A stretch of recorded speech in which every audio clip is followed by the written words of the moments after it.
Hello friends, good morning. നമ്മുടെ കലാ TV സീരിയലിലേക്ക് എല്ലാവർക്കും സ്വാഗതം. അങ്ങനെ നന്ദിനി കട്ടക്കാപ്പിയിൽ അരി വറുത്തിട്ട് കൊടുത്ത് എല്ലാവരെയും കുപ്പിയിലാക്കി ഇങ്ങനെ നിൽക്കുക കേട്ടോ. ഇതേ സമയത്ത് പിന്നെ കുറച്ച് നാളുകൾക്ക് ശേഷം വാസുവിനെയാണ് കാണിക്കുന്നത്. വാസുവനാണെങ്കിൽ പുറത്തെവിടെയോ പോയിട്ട് വന്നിട്ട് ഇങ്ങനെ നിൽക്കുന്നു. അപ്പോൾ കുറേ ആൾക്കാരും കൂടെയുണ്ട്. അപ്പോഴത്തേക്കും ഭാര്യ ചെന്ന് വാതിൽ തുറന്നു. വാസുവിനകത്തേക്ക് കയറി വരിക. അയ്യോ, ഇത്ര പെട്ടെന്ന് വന്നോ? കുറച്ച് ഉണക്കമീൻ വറക്കാൻ ഇരിപ്പുണ്ടായിരുന്നു, അതും കൂടെ വറുത്തായിരുന്നെങ്കിൽ ചോറുണ്ടായിരുന്നല്ലോ, വറക്കാനുണ്ടായിരുന്നു എന്ന് പറഞ്ഞു. അവരെയും കൂടെ ഊണ് കഴിക്കാൻ വിളിച്ചുകൂടായിരുന്നു എന്ന് ചോദിച്ചു.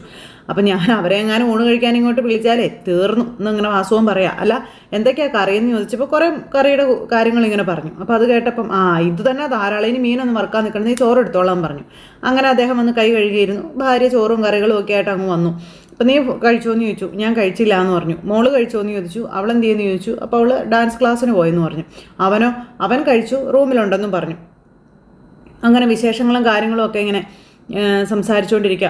അവന് ഒരുപാട് മാറ്റം ഉണ്ടല്ലേ, അവൻ പുറത്തേക്കൊക്കെ ഇറങ്ങാൻ തുടങ്ങിയല്ലേ എന്ന് ചോദിക്കുമ്പം അതേന്ന് പറഞ്ഞു. അവനെ ഞാൻ പ്രസവിച്ചതല്ലെങ്കിലും അവൻ എൻ്റെ മോൻ തന്നെയല്ലേ, അപ്പോൾ അവന് മാറ്റം ഉണ്ടാകുമ്പോൾ അത് ഭയങ്കര സന്തോഷമുള്ള കാര്യമാണെന്ന് പുള്ളിക്കാരി പറയുക. അപ്പോൾ ഇങ്ങനെ രേണുകയും ഈ വാസുവിനും കൂടെ സംസാരിച്ചുകൊണ്ടിരിക്കുമ്പോൾ പിന്നെ ഞാനൊരു കാര്യം പറഞ്ഞു കഴിഞ്ഞാൽ എന്നോട് ചൂടാകരുത്, ചാടിക്കടിക്കാനും വരരുതെന്ന് പറഞ്ഞു. എന്താണെന്ന് ചോദിച്ചു. അപ്പോൾ അവൻ്റെ മനസ്സിൽ ഒരാളുണ്ടെന്ന് പറഞ്ഞു. ആര്? അവൻ്റെ സ്വഭാവമൊക്കെ ഒരുപാട് മാറിയില്ലേ, അവനൊരു പെൺകുട്ടിയോട് ഇഷ്ടമുണ്ടെന്നും ആ പെൺകുട്ടിയുമായിട്ട് ഒരുമിച്ച് ജീവിക്കണമെന്നാണ് അവൻ്റെ ആഗ്രഹം തുടങ്ങിയ കാര്യങ്ങൾ ഇങ്ങനെ പറയുമ്പം അതാരാണെന്ന് ചോദിച്ചു. അതാണ് ഞാൻ പറഞ്ഞത് ചൂടാകരുതെന്ന്. അത് ആ ജഡ്ജിയുടെ മകളാണെന്ന് പറയുമ്പോഴത്തേക്കും അതാ വേദയുടെ അനിയത്തിയല്ലേ, വിക്രത്തിൻ്റെ ഭാര്യ വേദയുടെ അനിയത്തി അറിയെന്ന് ചോദിച്ചു. അത് തന്നെയാണ് നിങ്ങളോട് ദേഷ്യപ്പെടരുത് എന്ന് ഞാൻ പറഞ്ഞതെന്ന് പുള്ളിക്കാരി പറയൂ കേട്ടോ. അപ്പോൾ അങ്ങനെ അതെല്ലാം കേട്ടിങ്ങനെ വാസുവാൻ ഇരിക്കുമ്പോഴേക്കും ഇവർ തമ്മിലുള്ള ആ ഒരു സ്നേഹത്തെ പറ്റിയൊക്കെയുള്ള കാര്യങ്ങൾ രേണുകയെന്ന് പറയുന്ന ഭാര്യ ഇയാളോട് പറയൂ. അപ്പോൾ അത് കേട്ട് കഴിഞ്ഞപ്പോഴത്തേക്കും തിരുമണ്ടൻ, അവൻ ഒന്നാന്തരം പൊട്ടന, അവനെ അവർ കൊണ്ട് ട്രാപ്പിൽ പെടുത്തുന്നതാണെന്ന് അവൻ അറിയത്തില്ല, ഇവൻ എന്നാ പൊട്ടനാണെന്നൊക്കെ പറഞ്ഞുകൊണ്ട് വാസുവിന് ഇങ്ങനെ പറയാം. ഇത് തന്നെയാണ് നിങ്ങളോട് ഞാൻ പറയുന്നത് നിങ്ങളൊന്ന് കേൾക്കാൻ.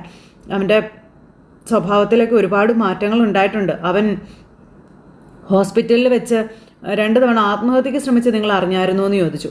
അപ്പോൾ വരുൺ നിങ്ങളുടെ മകനായതുകൊണ്ട് ആ പെൺകുട്ടിയെ നമ്മൾ വരുതിയിലാക്കാൻ അല്ലെങ്കിൽ ട്രാപ്പിൽ പെടുത്താൻ ശ്രമിക്കുന്നു എന്നാണ് അവർ വിചാരിച്ചിരിക്കുന്നത്. ആ കുട്ടി ഇവിടെ വന്നിരുന്നു. ആര്? ആ വേദ ഇവിടെ വന്ന് സംസാരിച്ചു എന്നുള്ള കാര്യമൊക്കെ പറയുക. അപ്പോൾ അങ്ങനെ ആ കാര്യങ്ങളെല്ലാം പറഞ്ഞ് ആ ഒരു ഇതെല്ലാം പറഞ്ഞു. അപ്പോൾ ഇത് ഞാൻ ഒരിക്കലും സമ്മതിക്കില്ല എന്ന് വാസുവൻ പറയുക. അവന് വന്നിരിക്കുന്ന ചതി എന്താണെന്ന് നിനക്ക് മനസ്സിലാകുന്നില്ല എന്ന് പറയും. ഇത് തന്നെ നിങ്ങളുടെ കുഴപ്പം, കാണുന്നതും കേൾക്കുന്നതെല്ലാം ചതിയും വഞ്ചനയായിട്ടേ നിങ്ങൾക്ക് തോന്നുള്ളൂ, നിങ്ങളങ്ങനെ എടുക്കുകയുള്ളൂ എന്നും എനിക്കറിയാം. അതാ ഞാൻ പറഞ്ഞത്, അവനെ ജീവിതത്തിലേക്ക് തിരിച്ചു കൊണ്ടുവന്നത് ആ കുട്ടിയാണ്. ആ കുട്ടിയുടെ കാര്യം ഇന്നതാണെന്നും പറഞ്ഞ് എല്ലാ കാര്യങ്ങളും, അത് ദീപ്തിയുടെ എല്ലാ കാര്യങ്ങളും ഇദ്ദേഹത്തിനോട് പറഞ്ഞു കൊടുത്തു. അപ്പോൾ ഒരിക്കൽ മരണത്തിൻ്റെ വക്കിൽ ചെന്ന് തിരിച്ചു അവന് നല്ലൊരു ജീവിതം ആഗ്രഹിക്കാൻ അവകാശമില്ലേ? ഇനിയും ആരുടെയെങ്കിലും കത്തിനോ തോക്കിനോ ഒക്കെ മുന്നിൽ പെട്ടു പോകണോ അവനെന്ന് ഭാര്യ ഭർത്താവിനോട് ചോദിക്കാം. നിങ്ങളുടെ പകയും പ്രതികാരവും ഒക്കെ നിങ്ങളോടുകൂടി തന്നെ അവസാനിച്ചൂടെ വാസുവൻ ചേട്ടാ? മക്കളെ ദയവ് ചെയ്ത് അതിൻ്റെ പിൻഗാമികളാക്കരുതെന്നും ആ കുട്ടിയുമായുള്ള ജീവിതം നമ്മുടെ മോനെ നന്നാക്കുമെങ്കിൽ നിങ്ങളതങ്ങ് സമ്മതിക്കാനും ആ പുള്ളിക്കാരി പറയുക കേട്ടോ. അതിൻ്റെ ഇടയിൽ എല്ലാം തകർക്കാനായിട്ട് നിങ്ങൾ ദയവ് ചെയ്ത് ഇറങ്ങി പുറപ്പെടല്ലേ എന്നൊക്കെ പുള്ളിക്കാരി പറയും. അപ്പോൾ വാസുവിനിരുന്ന് ആലോചിക്കുക. വരുൺ ആ കുട്ടിയെ വിവാഹം കഴിക്കാനുള്ളൊരു മാനസികാവസ്ഥയിലാണെന്നാണ് എനിക്ക് തോന്നുന്നതെന്നും ആ പുള്ളിക്കാരി പറഞ്ഞു. അതിനു മുൻപ് നിങ്ങൾ ദയവ് ചെയ്ത് ആ വിക്രത്തോടുള്ള പക വെച്ചിട്ട് എന്തെങ്കിലും കാണിച്ച് കൂട്ടരുതെന്നും പറഞ്ഞു. പറഞ്ഞില്ലെന്ന് വേണ്ടെന്നും പറഞ്ഞ് അങ്ങനെ ഇരിക്കും. അപ്പോൾ വാസുവൻ ചേട്ടാ എന്നും പറഞ്ഞ് വിളിച്ചു. അപ്പോൾ നിനക്ക് പറയാനുള്ള കാര്യങ്ങളൊക്കെ നീ എന്നോട് പറഞ്ഞല്ലോ, ഇനി എനിക്ക് പറ്റുന്ന അല്ലെങ്കിൽ ഞാൻ എന്താണെന്ന് ആലോചിക്കട്ടെ, തൽക്കാലം നീ കഴിക്കാൻ പറഞ്ഞു. അങ്ങനെ അവർ രണ്ടുപേരുടെ ആ സംസാരം കഴിഞ്ഞ് അവിടെ ഇരുന്ന് ഫുഡ് കഴിച്ചുകൊണ്ടിരിക്കാം. ഇത് കഴിഞ്ഞ് പിന്നെ കാണിക്കുന്നതെന്ന് പറഞ്ഞിട്ടുണ്ടെങ്കിൽ ശ്രീകാന്തിനെയും അമ്മായച്ചനെയും രണ്ടുപേരും കൂടെ അവിടെ നിന്ന് ഇങ്ങനെ ചിന്തിച്ചും സംസാരിച്ചും ഒക്കെ നിൽക്കും. അച്ഛൻ എന്താ ചിന്തിക്കുന്നതെന്ന് ചോദിച്ചു. അല്ല, ഞാൻ നിന്നെപ്പറ്റി ആലോചിക്കാമായിരുന്നെന്ന് പറഞ്ഞു.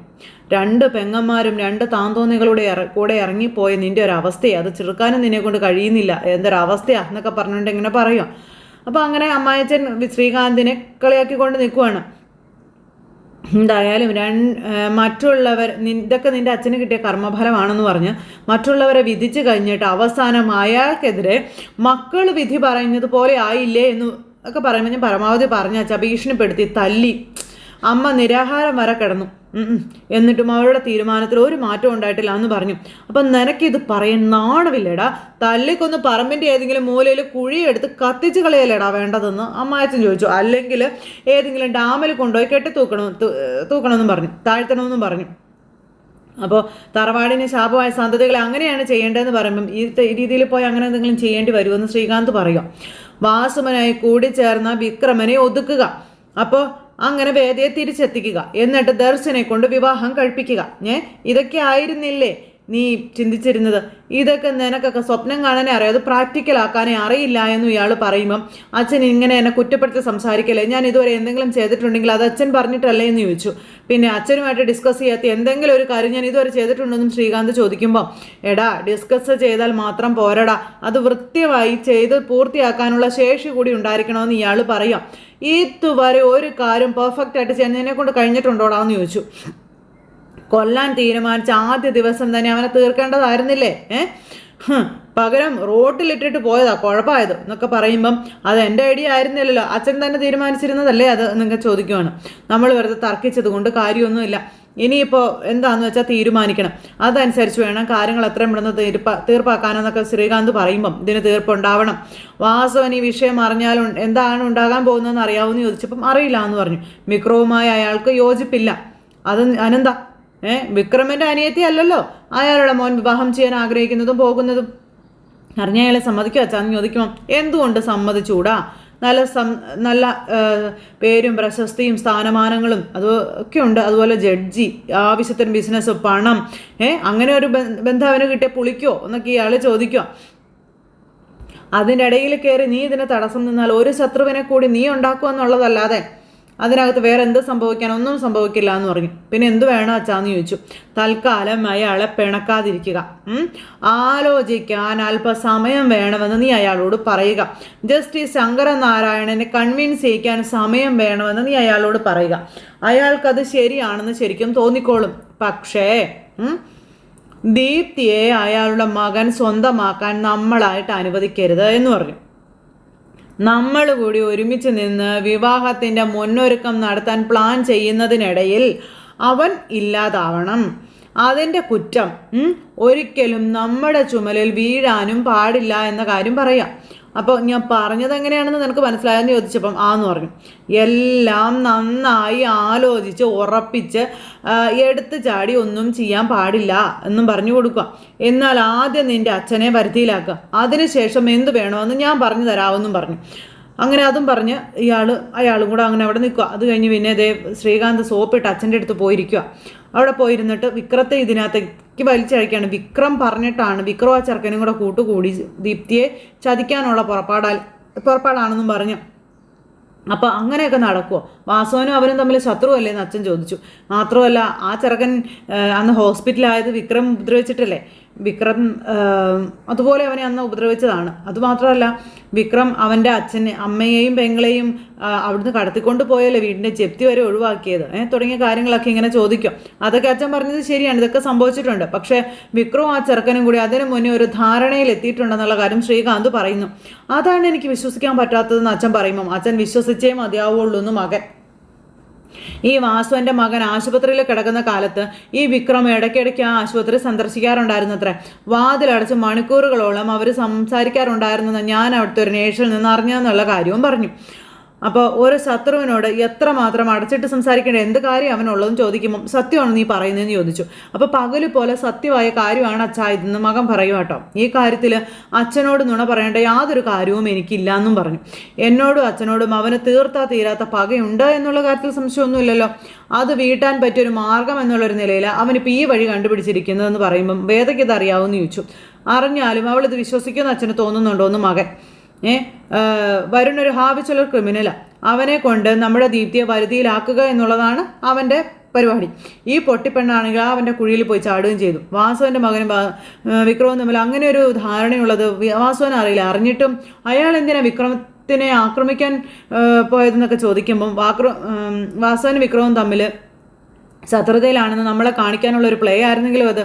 അപ്പോൾ വാസുവിനും കൂടെ അറിഞ്ഞിട്ടാണ് ഈ കളിയെന്നാണ് നീ പറയുന്നത് ചോദിക്കുമ്പം എന്തുകൊണ്ടായിക്കൂടാ? ഒരിക്കൽ അച്ഛനും അയാളും തമ്മിലൊന്ന് കോർത്തതായിരുന്നില്ലേ? ആ ദേഷ്യം അയാളുടെ ഉള്ളിലും കാണത്തില്ലേ എന്നൊക്കെ മകൻ ചോദിക്കണം. ഇവരെല്ലാം എല്ലാ അർത്ഥത്തിലും ക്രിമിനലുകൾ തന്നെ അച്ഛാ. പരസ്പരം തെറ്റാനും കൈ കൊടുക്കാനും അവർക്ക് അധിക സമയമൊന്നും ആവശ്യമില്ല. എന്തും അവർ ചെയ്യുമെന്നും പറഞ്ഞുകൊണ്ട് അച്ഛനെ പറഞ്ഞ് തെറ്റിദ്ധരിപ്പിക്കാം. നാളെ ഈ വിവരം വേദ അറിഞ്ഞാലോ അപ്പോൾ വിക്രം അവളോട് എന്ത് പറയുമെന്ന് ചോദിക്കുമ്പം അവളെ കൺവിൻസ് ചെയ്യിക്കാനാണോ അവന് പാട്? അവൻ പറയുന്നത് മാത്രമാണ് ശരിയെന്ന് വിശ്വസിച്ചിരിക്കുന്നവളല്ലേ. അപ്പോൾ പിന്നെ ഇതിൽ കൂടുതൽ ഇതൊന്നും പറയാനില്ല അച്ഛാന്നും പറഞ്ഞുകൊണ്ട് ഇങ്ങനെ ഇരിക്കുന്നു മകൻ. അപ്പോൾ ഇതെല്ലാം കേട്ട് അച്ഛനിരുന്ന് ആലോചിക്കുക. അപ്പോൾ മകൻ്റെ ട്രാപ്പിൽ അച്ഛൻ വീണു എന്നുള്ളത് മകന് മനസ്സിലായി. ഇത് കഴിഞ്ഞതിന് ശേഷം പിന്നീട് കാണിക്കുന്നതെന്ന് പറഞ്ഞു കഴിഞ്ഞിട്ടുണ്ടെങ്കിൽ നമ്മുടെ വിക്രം വന്നു കഴിഞ്ഞപ്പോൾ വിക്രത്തിനോട് വേദ ഇന്ന് നന്ദിനി ചെയ്ത കാര്യങ്ങളെപ്പറ്റിയൊക്കെ പറയാം, സോപ്പിട്ടതും കടുങ്കാപ്പി കൊടുത്തതും ഒക്കെ. അപ്പോൾ അതെല്ലാം കേട്ടു. എങ്ങനെയാണെങ്കിൽ ഈ വീട്ടിലിപ്പോൾ സമാധാനം ആയല്ലോ, അത്ര സമാധാനമൊന്നും പറഞ്ഞുകൊണ്ട് ഇങ്ങനെ വിക്രം ഇരിക്കുമ്പം പക്ഷേ എനിക്ക് നേരെ തിരിച്ചാ തോന്നുന്നതെന്ന് പറഞ്ഞു വേദ. അതെന്താ? അല്ല, അതായത് വിക്രം സ്വാമിയെ ഒരാൾ നേരിട്ട് തല്ലുകയാണെങ്കിൽ എന്ത് ചെയ്യും? ഇപ്പോഴത്തെ ഒരവസ്ഥയിലൊന്നും ചെയ്യാൻ പറ്റത്തില്ല, നിന്നുകൊള്ളുക തന്നെ. അതിനാണല്ലോ ഈ പദ്ധതി നീ എന്നെ വെച്ച് നടപ്പിലാക്കിയതെന്ന് പറയുമ്പം അങ്ങനെ വിക്രം സ്വാമി തല്ലുകൊള്ളൂ എന്നുള്ള പേടിയൊന്നും വേണ്ട കേട്ടോ. ഞാനുള്ളപ്പം ആരെങ്കിലും തല്ലാൻ വന്നാൽ അദ്ദേഹത്ത് കൊള്ളാതെ ഞാൻ നോക്കിക്കൊള്ളാമെന്ന് പറഞ്ഞു. നീ എന്ത് ചെയ്യും? ഞാനേ പൊതിഞ്ഞങ്ങോട്ട് പിടിക്കും, ചേർത്തങ്ങ് പിടിക്കും.